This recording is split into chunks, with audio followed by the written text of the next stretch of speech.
Magandang hapon po sa inyo lahat. Nagbabalik na naman po si Nyox Personal Vlogs dito sa ating isang channel.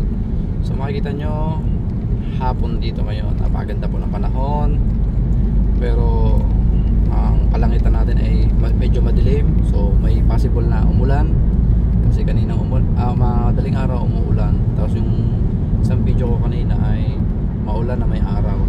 So kakaiba ang weather, palit-palit. So next week ay winter na, nakalagay ay -3, -4, tapos may logo na ng mga ice baby. So yan, nag-update lang ulit tayo. Napakalamig ngayon, positive 3 degrees Celsius, napakalamig, nakapanibago. So sa Oman dati tayo ay nakakaranas ng 38 to 40, 42, 45. Pilipinas ay 26 to 33, 36 ganyan. So mainit yon. Dito sa Finland normal lang 3 degree hanggang 10, pinaka normal nila yon. Parang parang nasa freezer, lalo na pag nag-negative.